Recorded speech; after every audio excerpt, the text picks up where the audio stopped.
காவிரி மேலாண்மை வாரியத்திற்கு தற்போது அமைக்க முடியாது என மத்திய அரசு உச்சநீதிமன்றத்தில் அது கருத்தை தெரிவிக்கக்கூடிய நிலையில அதன் பிறகு தொடர்ச்சியாக மத்திய அரசுக்கு பல்வேறு அரசியல் கட்சிகள் கண்டனம் தெரிவித்தார்கள். விவசாய சங்கங்கள் இதற்கு கண்டனம் தெரிவித்து ஒரு போராட்டத்தை அறிவித்திருந்தார்கள். 2 நாட்கள் நேற்று மற்றும் இன்றும் 48 மணி நேரம் அந்த ரயில் மறியல் போராட்டம் என்று அறிவிக்கப்பட்டது. அதற்கு ஆதரவு தெரிவித்து பல்வேறு கட்சிகள் இதற்கு ஆதரவு தெரிவித்து போராட்டங்களில் ஈடுபட்டிருக்கிறார்கள். இந்த நிலையில் 2வது நாளாக இந்த ரயில் மறியல் போராட்டமானது பல்வேறு இடங்களில் நடத்தப்படுகிறது. நேற்று 200க்கும் மேற்பட்ட இடங்களில் தமிழகம் முழுவதும் ரயில் மறியல் போராட்டமானது நடத்தப்பட்டது. அது தமிழகம் முழுவதும் 25,000 பேர் இந்த போராட்டத்தில் ஈடுபட்டவர்கள் கைது செய்யப்பட்டார்கள். அதில் 17 எம்எல்ஏக்கள் உட்பட 22 கைது செய்யப்பட்டார்கள். சென்னையில் மட்டும் 6,461 பேர் கைது செய்யப்பட்டார்கள். சென்னையில் 10க்கும் மேற்பட்ட இடங்களில் இந்த போராட்டமானது நடத்தப்பட்டது. பிரதான எதிர்கட்சியாக இருக்கக்கூடிய திமுக மற்றும் மக்கள் நல கூட்டணியில் இருக்கக்கூடிய மதிமுக, விடுதலை சிறுத்தைகள், இடதுசாரிகள், அதே போன்று பல்வேறு கட்சிகளும், தமிழக வாழ்வுரிமை கட்சி உள்ளிட்ட பல்வேறு கட்சிகளும் இந்த போராட்டத்தில் ஈடுபட்டார்கள். 2வது நாளாக இந்த ரயில் மறியல் போராட்டம் பல்வேறு இடங்களில் நடத்தப்படுகிறது. இது சென்ட்ரல் ரயில் நிலையத்தில் நாம் தமிழர் கட்சி ரயில் மறியல் போராட்டம் நடக்கிறது. தற்போது எழும்பூர் ரயில் நிலையத்திற்கு முன்பாக விடுதலை சிறுத்தைகள், மதிமுக மற்றும் இடதுசாரிகள் கட்சிகள் தற்போது ரயில் மறியல் போராட்டத்துக்கு ஆயத்தமாகிறார்கள். தற்போது எழும்பூர் ரயில் நிலையத்திற்கு முன்பாக அவர்கள் அதாவது மதிமுகவுடைய பொதுச் செயலாளர் வைகோ மற்றும் விடுதலை சிறுத்தைகள் கட்சியினுடைய தலைவர் திருமாவளவன் தலைமையில் அவர்கள் 100க்கும் மேற்பட்டோர் அந்த பகுதியில் சேர்ந்திருக்கிறார்கள்.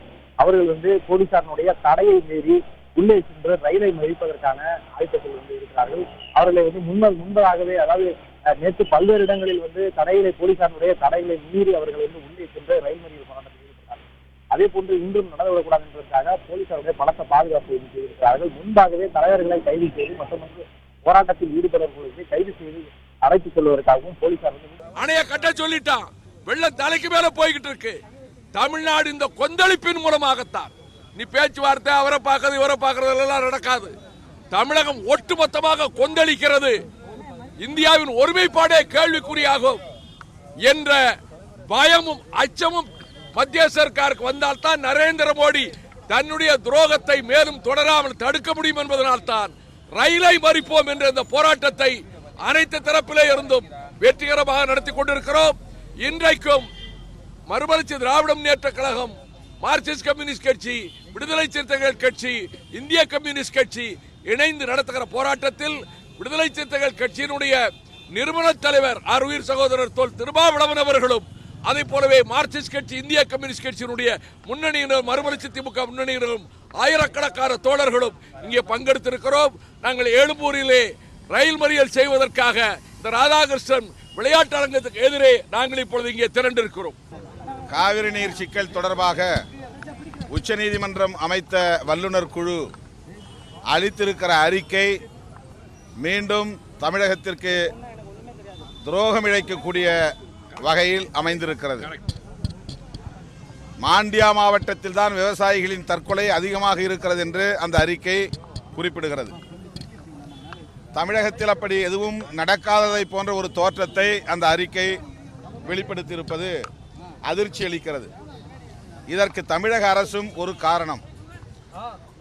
காவிரி டெல்டா பகுதியில் விவசாயிகள் தற்கொலை செய்து கொண்ட போதெல்லாம் அது குடும்ப பிரச்சனை என்று தமிழக அரசு மூடி மறைத்ததன் விளைவாக காவிரி நீர் சிக்கலால் இங்கே விவசாயிகள் யாரும் தற்கொலை செய்து கொள்ளவில்லை என்கிற ஒரு நிலையை இந்த அறிக்கை குறிப்பிட்டிருப்பது வேதனை அளிக்கிறது.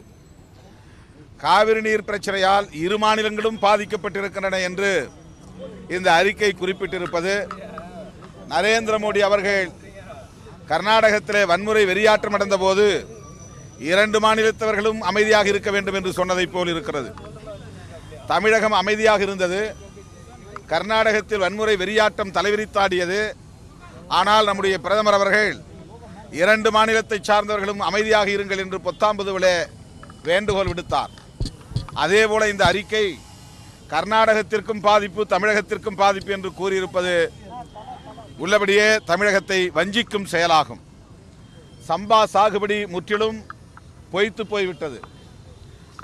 நிலம் வறண்டு கிடக்கிறது. நிலத்தடி நீர்மட்டம் 250 அடிக்கும் கீழே போய்விட்டது.